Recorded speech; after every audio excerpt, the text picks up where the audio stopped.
Look at this, ये grassland ecosystem में number of pyramid है।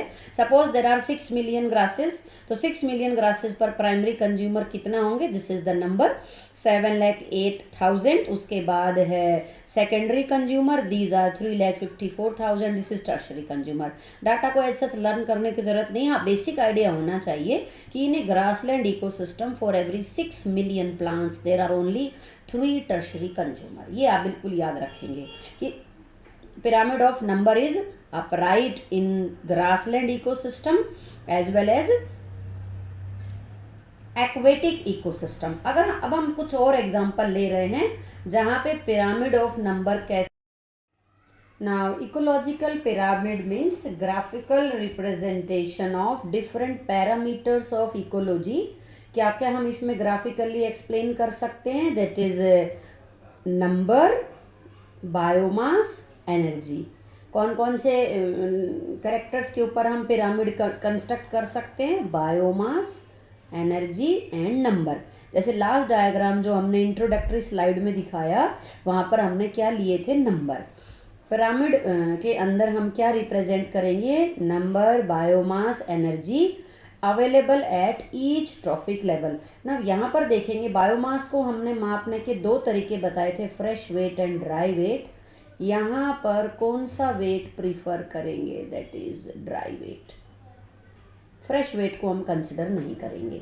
सो इकोलॉजिकल पिरामिड मीन्स इकोलॉजी के different parameters like number of individual, biomass, energy et cetera को different trophic level पर represent करना in form of a pyramid diagram, जिसमें हम producer को सबसे फर्स्ट ट्रॉपिक लेवल पर रखेंगे और कंज्यूमर को जो है टॉप पर रखेंगे। तो ये क्या कहलाएगा, पिरामिड ऑफ इकोलॉजिकल पिरामिड। 3 तरह के पैरामीटर्स पे बेसिकली पिरामिड कंस्ट्रक्ट करे जाते हैं, one is number, biomass and energy. Now significance क्या है इकोलॉजिकल पिरामिड का, इकोलॉजिकल पिरामिड हमें ये बताते हैं कि एक ट्रॉफिक लेवल के जो ऑर्गेनिज्म हैं और दूसरे ट्रॉफिक लेवल के जो ऑर्गेनिज्म हैं उनका आपस में फूड और एनर्जी रिलेशनशिप क्या है, food and energy relationship between organism at different trophic level. Last energy flow में भी हमने ये डिस्कस किया था कि हर ऑर्गेनिज्म फूड रिक्वायरमेंट के लिए अपने से लोअर ट्रॉफिक लेवल पे जो ऑर्गेनिज्म है उन पर डिपेंड करता है। तो जब हम पिरामिड्स कंस्ट्रक्ट करेंगे तो हमें ये पता चलेगा कि नेक्स्ट ट्रॉफिक लेवल के लिए कितना फूड, कितना एनर्जी अवेलेबल है या नहीं है। Inverted in a tree dominating ecosystem, suppose this is one tree, oak tree. On a single tree many birds can feed and all these are herbivores, and on these birds large number of parasites are dependent. These parasites are living on or inside body of these birds, and on these parasites large number of hyperparasites are there. Hyperparasite means parasite on parasite, उसको हम क्या कहेंगे, hyper parasite. जैसे कुछ bacteria हमारी body में diseases cause करते हैं, लेकिन बैक्टीरिया के ऊपर अगर वायरस अटैक कर रहा है तो बैक्टीरियोफाज भी एक तरह का क्या होगा, वायरस। इसी तरह ये बर्ड्स के ऊपर कौन है, लाइस एंड बग्स है, और उनकी बॉडी में डिफरेंट टाइप ऑफ बैक्टीरिया जो है प्रेजेंट हो सकते हैं। So such type of pyramid is known as inverted, जहाँ पर प्रोड्यूसर का नंबर कम है, हर्बीवोर का नंबर ज़्यादा, पैरासाइट का उससे ज़्यादा और हाइपर पैरासाइट का उससे ज़्यादा। सो this is inverted pyramid of number. Spindle shaped, इसी एग्जाम्पल को थोड़ा सा मॉडिफाई करके देखो, हमें स्पिंडल शेप्ड कर देना है। एक पेड़ पर बहुत सारे हर्बीवोर जैसे बर्ड्स हैं वो डिपेंड कर रहे हैं, उन हर्बीवोर्स के ऊपर कुछ कार्निवोर डिपेंड कर रहे हैं जिनका नंबर कम है, और कार्निवोर के ऊपर कौन डिपेंड करेगा, टॉप कार्निवोर, आगे उनका नंबर क्या होगा, ज़्यादा। तो इसमें हमने क्या दिखाया है, जैसे मान लीजिए ग्रासलैंड है या ट्री है, ये so many trees are there, उनके ऊपर हर्बीवोर का नंबर क्या है, ज़्यादा, then carnivore, then top carnivores. What type of pyramid it is, spindle shaped pyramid. तो ये दोनों आपको ट्री डोमिनेटेड इकोसिस्टम में मिलेंगे और ये मिलेगा pond ecosystem and grassland ecosystem.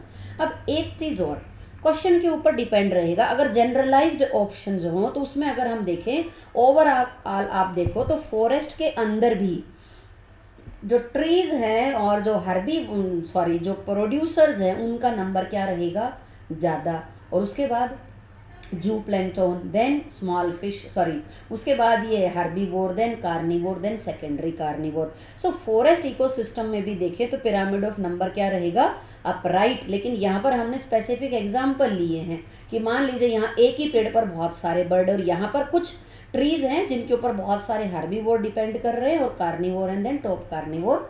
So just to sum up, pyramid of number can be upright as well as spindle shaped as well as inverted. So this is pyramid of number. So यहाँ पर ये pyramid क्या show कर रहे हैं, इस traffic level पर कितने ऑर्गेनिज्म अवेलेबल हैं, इस ट्रॉफिक लेवल पर कितने ऑर्गेनिज्म अवेलेबल है। तो यहाँ से हम क्या पता लगा पा रहे हैं कि एक ट्रॉफिक लेवल पर कितने ऑर्गेनिज्म एक पर्टिकुलर इकोसिस्टम में अवेलेबल हैं।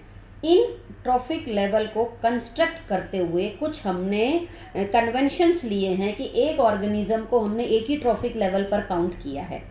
जैसे मान लीजिए कोई ऑर्गेनिज्म है वो हर्बीवोर भी है, कार्निवोर भी है, कुछ जगह वो प्राइमरी कार्निवोर है, कुछ जगह सेकेंडरी कार्निवोर। तो हमने फूड वेब को कंसिडर ना करके किसको लिया है, फूड चेन को। सो ये एक लिमिटेशन हो जाएगी पिरामिड्स की कि नेचर में एक्चुअली फूड वेब होती है, जबकि पिरामिड को कंस्ट्रक्ट करते वक्त हमने क्या माना है कि फूड चेन है और एक ऑर्गेनिज्म को एक ही बार कंसिडर किया है, जबकि इकोसिस्टम के अंदर एक ऑर्गेनिज्म एक से ज़्यादा ट्रॉफिक लेवल पर हो सकता है, लेकिन यहाँ पर हमने उसको एक जगह ही काउंट किया है।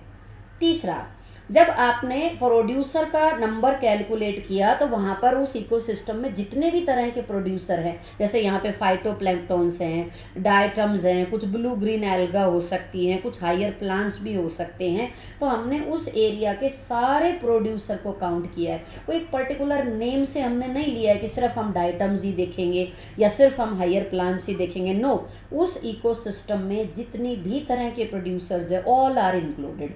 सो these are generalizations, these are certain conditions which are generally used while constructing the pyramid. Pyramid food chain को मानकर कंस्ट्रक्ट करे गए हैं।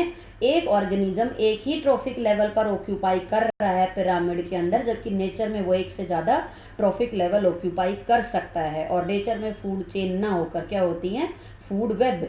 तीसरा जो पॉइंट है कि सभी हर्बीवोर को, जैसे एग्जांपल ले रहे हैं कि इस सेकंड ट्रॉफिक लेवल पर जितने भी तरह के ऑर्गेनिज्म है उन सब को कंसिडर किया गया है। ऐसा नहीं है कि हम अपनी चॉइस रखेंगे, इसे लेंगे और इसे छोड़ देंगे। No, each and every organism is included. तीसरा, सबसे इंपॉर्टेंट और लास्ट ड्रॉबैक क्या रहेगा कि कहीं पर भी सैप्रोफाइट का नाम नहीं है, जबकि हमें मालूम है कि सैप्रोफाइट आपको हर लेवल पे मिलेंगे। ये इनकी डेथ होने के बाद भी सैप्रोफाइट सीट करेंगे, इनकी डेथ होने के बाद भी। So saprophytes are available at each level in the pyramid, but food chain के अंदर डायरेक्ट ट्रॉफिक लेवल के अंदर डायरेक्ट जो सैप्रोफाइट्स हैं उनको कोई पोजीशन नहीं दी गई है।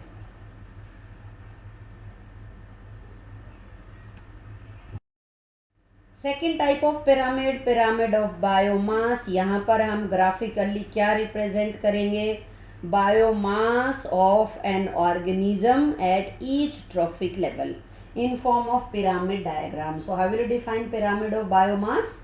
Graphical representation of biomass of an organism at different trophic level in form of pyramid diagram. तो उसको हम क्या कहेंगे, pyramid of biomass. In terrestrial ecosystem, pyramid of biomass is always upright.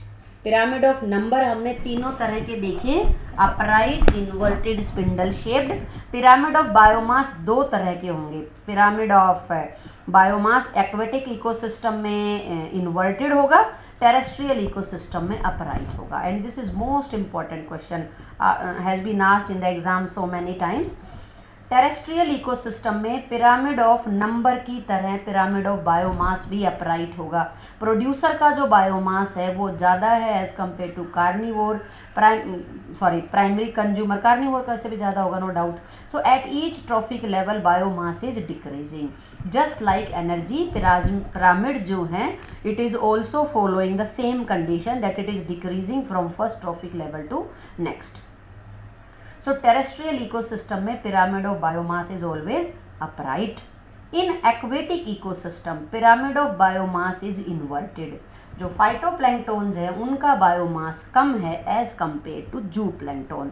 अब अगर हम इसको एनर्जी फ्लो की फॉर्म में देखें, लास्ट स्लाइड में जो हमने बार बार समझने की कोशिश की थी कि एनर्जी का जो फ्लो है वो यूनिडायरेक्शनल है और हर स्टेप पे एनर्जी लॉस होती है, तो ये सरप्राइजिंग सा लगता है और हमें लगता है कि ये पॉसिबल नहीं है कि इतनी कम एनर्जी जो फाइटोप्लैंक्टन्स के पास है वो जूप्लैंक्टन का इतना ज़्यादा जो एनर्जी लेवल कैसे क्रिएट कर सकते। बायोमास भी हम कह सकते, यहाँ पर जो बायोमास है इनका कम है as compare to जूप्लैंक्टन।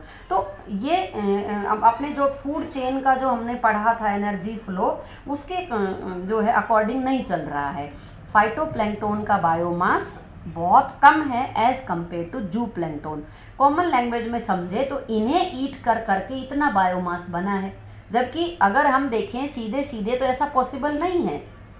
Low biomass से हाई बायोमास वाले ऑर्गेनिज्म नहीं बन सकते, बट ये हमें सिर्फ दिखाई देता है, एक्चुअल में it is not like that.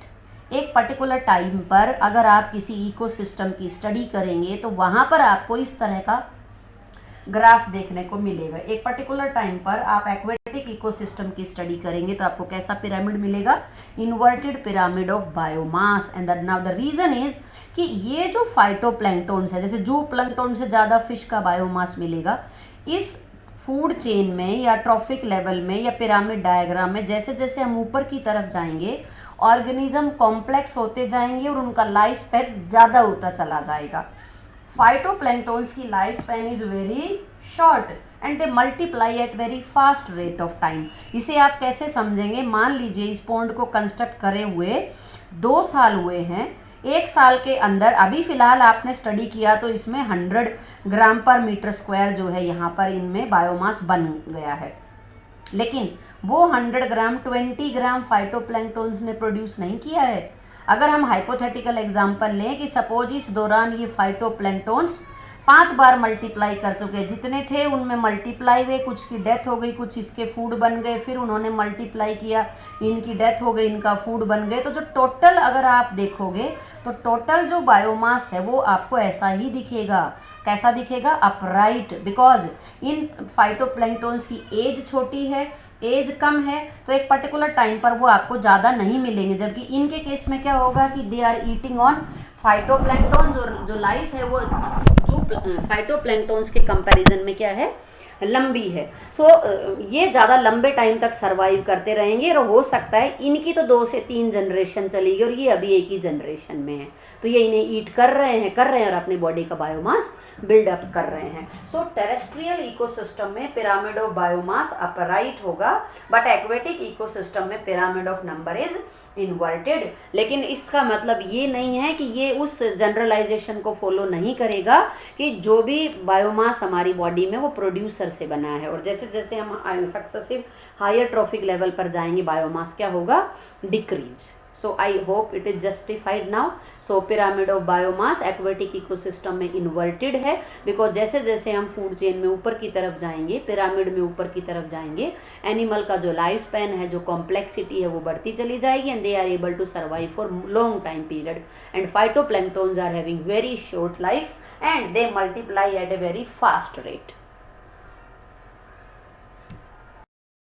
Third type of pyramid which are generally constructed is pyramid of energy. ये हमने लास्ट स्लाइड में ऑलरेडी डिस्कस कर लिया है। जस्ट एक चीज़ सम अप करेंगे कि प्लांट जस्ट 1% सनलाइट का यूज करते हैं and convert them into NPP, और उसके बाद जो एनर्जी का फ्लो है वो 10% ला फॉलो करेगा। एक ट्रॉफिक लेवल से दूसरे ट्रॉफिक लेवल पर जाएंगे, only 10% energy is transferred, 90% energy heat की फॉर्म में लॉस होती चली जाएगी and energy flow is always unidirectional. So pyramid of number upright, inverted, spindle shaped तीनों हो सकते हैं, जबकि जो पिरामिड ऑफ बायोमास है that is upright as well as inverted, और pyramid of number is always upright. That's all for today's lecture. हमेशा याद रखेंगे dear students, hard work is key to success, there is no substitute for hard work. So मेहनत करते रहिए, biology पढ़ते रहिए, खुश रहो।